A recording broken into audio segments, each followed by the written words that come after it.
బాపట్ల నియోజకవర్గ Telugu Desam party MLA అభ్యర్థి వేగిసిన Narendra Varma, BJP నాయకులు అన్నం సతీష్ ప్రభాకర్లు తెలుగుదేశం పార్టీ కార్యాలయంలో మీడియా సమావేశం నిర్వహించారు.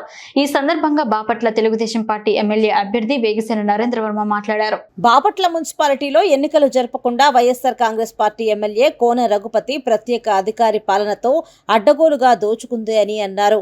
బాపట్ల మండలంలోని కొన్ని గ్రామాలను మున్సిపాలిటీలో కలపొద్దు, కలిపితే పన్నులు భరించలేమంటూ కొంతమంది కోర్టులను ఆశ్రయించారు. ప్రజలందరి అంగీకారంతోనే గ్రామాలను మున్సిపాలిటీలో విలీనం చేస్తామని అన్నారు. ఈ ఎన్నికల్లో కోన రఘుపతిని గౌరవంగా ఇంటికి పంపిస్తామని తెలిపారు. కాపులను మున్సిపల్ చైర్మన్ గా రాబోయే రోజుల్లో తెలుగుదేశం పార్టీ కొనసాగిస్తోందని అన్నారు. ఈ సందర్భంగా బీజేపీ నాయకులు అన్నం సతీష్ ప్రభాకర్ మాట్లాడారు.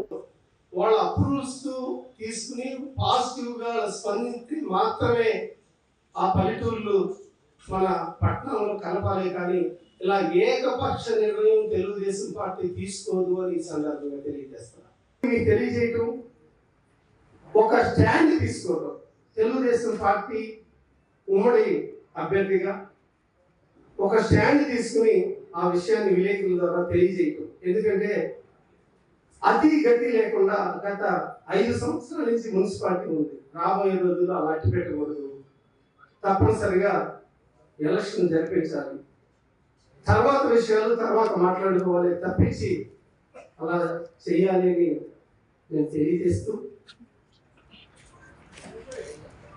అన్నం సతీష్ గారు, అలాగే లక్ష్మీనారాయణ గారు, మణి యాదవ్ గారు బీజేపీ నుంచి యాక్టివ్గా ఉండి మిగతా సభ్యులతో కలిసి పనిచేస్తున్నారు. అలాగే శివనారాయణ గారు, తులసి కుమార్ గారు, శ్రీకృష్ణ గారు, వీళ్ళందరూ కూడా వెరీ యాక్టివ్గా పనిచేస్తున్నారు. తెలుగుదేశం పార్టీతో ఏ అరమరికలు లేకుండా కలిసికట్టుగా మేము పనిచేస్తున్నాం. ఎట్టి పరిస్థితుల్లోనూ అన్నం సతీష్ గారి ద్వయం కానివ్వండి, శివనారాయణ ద్వయం కానివ్వండి, ఇటు నా ద్వయం కానివ్వండి, ఇలా పర్సనల్గా కాకుండా అందరికీ, అన్ని పార్టీలకి, బాపట్ల ప్రజలకి గౌరవంగా కోన రఘుపతి గారిని ఇంటికి పంపించాలి. అదే ఏకైక ధ్యేయంగా మేము పనిచేస్తున్నాం.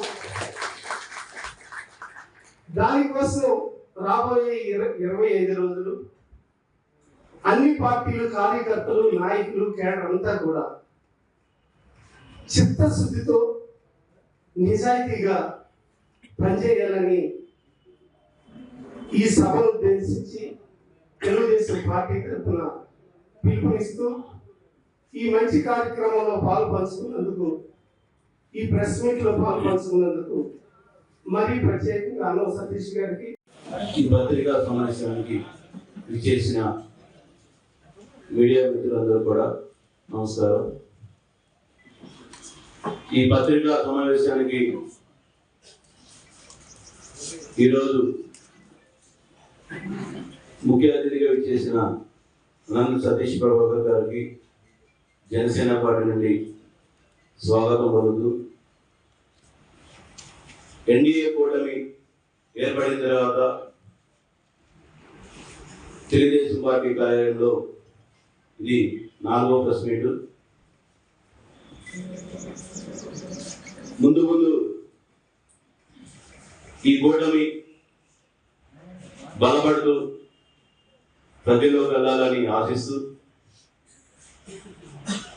ఎన్డీఏ కూటమి నుంచి తెలుగుదేశం పార్టీ నుండి బలపరిచిన అభ్యర్థిగా వేగేసిన నరేంద్ర వర్మ గారి విజయానికి 3 పార్టీల నుండి కూడా ప్రతి ఒక్కరూ కలిసికట్టుగా పనిచేస్తామని చెప్పి ఈ సందర్భంగా తెలియపరుచుకుంటాము. మరి ఈ అవకాశం ఇచ్చిన ప్రజలందరూ కూడా ధన్యవాదాలు తెలియజేస్తూ, వర్ధిల్లాలి ఎన్డీఏ కూటమి ఐక్యత, వర్ధిల్లాలి ఎన్డీఏ కూటమి ఐక్యత.